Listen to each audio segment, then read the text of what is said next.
राधे राधे दोस्तों। इस वीडियो में प्रेमानंद जी महाराज ने बहुत ज्ञानवर्धक बातें बताई हैं। अगर वीडियो पसंद आए तो चैनल को सब्सक्राइब करके घंटी के बटन को दबा दे।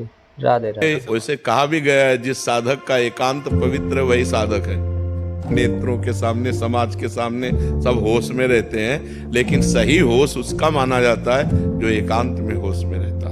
एकांत में जब मन चंचल हो तभी हम साधन का बल प्रयोग करें। जो भजन बल है उसी समय तो नाम जप करें। हम एकांत में खाली न रहें। जब तक नींद ना जाए तब तक हमें खाली नहीं रहना। कोई ग्रंथ रख लें जिसका हम अवलोकन करें, संख्या रख लें जो नाम जप करें, या सत्संग रख लें, सत्संग सुने। हम खाली बैठेंगे तो हमारा मन तुरंत एकांत में हावी हो जाएगा और कोई न कोई हमसे पाप कर्म करवा बैठेगा या पाप चिंतन करवा बैठेगा। तो इसलिए बहुत सावधान रहना चाहिए। एकांत में मोबाइल रहता है, कोई गंदी बात न देखें।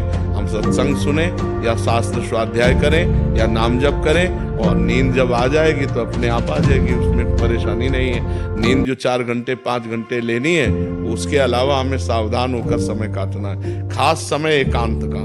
और जब खास समय सोने जा रहे हैं उस समय तो और बिल्कुल सावधान होकर, बिल्कुल नामाकार वृत्ति करके। जैसे अब अपने लोग सोते हैं ना, तो सोने नहीं जाते, ध्यानस्थ होते, लेट गए और एकदम परमात्मा में ध्यान। अब कब सो गए पता नहीं, फिर जब जगे तो फिर उसी ध्यान में बैठ गए। पहले सबसे पहले तो नाम जप।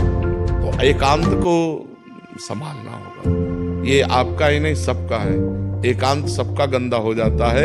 यदि चतुर सुजान साधक नहीं है तो एकांत में गंदगी कर ही बैठता है। और जिसका एकांत गंदा है उसकी साधना ठीक नहीं है। जिसका एकांत पवित्र है वही वास्तविक संत है, वही साधु है, वही साधक है, वही महात्मा है। चाहे गृहस्थ हो चाहे विरक्त हो। ये साधु संत महात्मा गृहस्थ विरक्त के लिए भेद नहीं है।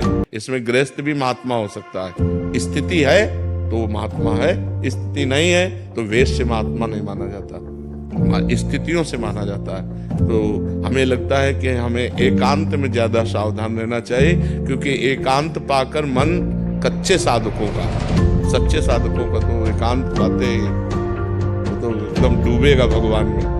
एकांत पाते ही तो बिल्कुल मन ऐसे उल्लसित होकर भगवान में डूबेगा कि एक मतलब इतना एकांत प्रिय हो जाता है कि घड़ी का सेल का जो आवाज आती है ना, टक टक, मान लो कमरा शांत है तो अभी आपको घड़ी की आवाज सुनाई देगी, टक टक टक। जैसे अब डूबने में वो भी तो फिर उसको हटाना पड़ता है। एकांत में वो बहिर्मुख भोगों का चिंतन या बहिर्मुख बातें, जो कच्चे साधक है, अभी जो प्राथमिक स्थिति के साधक है, उनका जो छलांग लगा चुके हैं आध्यात्मिक, उनका तो एकदम एकांत होते और एकदम शांत परमात्मा में डूब गया। और जिसका अभी विषय रस भोगने की लालसा बनी हुई है उसको बहुत परास्त कर देता, बड़ी दुर्दशा कर देता है एकांत में। नाना प्रकार के कुकृत्य करवा देता है। जहाँ एकांत हुआ तो वहाँ वो हावी हो जाता है। इसलिए उस समय बहुत सावधान रहना चाहिए। ये 4 बातें याद कर ले: नाम जप, शास्त्र स्वाध्याय, सत्संग और सद्विचार।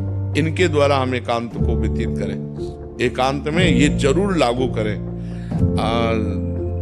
ऐसे उड़िया बाबा के उपदेश ऐसे हर समय जीवन भर सिराने रखा है। जब सोने जा रहे होते, जहां देखा मन चंचल हो रहा, फौरन खोला, 2-4 सूत्र पड़े, एकदम चिंतन में बस। जैसे कोई बंदूक रख के पड़ता है ना, ऐसे आसपास माला, झोली, ग्रंथ आसपास बिल्कुल सिराने। जरा सा मन भटका तुरंत ग्रंथ खोला, तुरंत जरा सा मन भटका माला उठाया, बैठ गए। उसको रोकना है। अगर उसको रोक लिया, एकांत पवित्र हो गया तो बढ़िया पवित्र हो गया जीवन।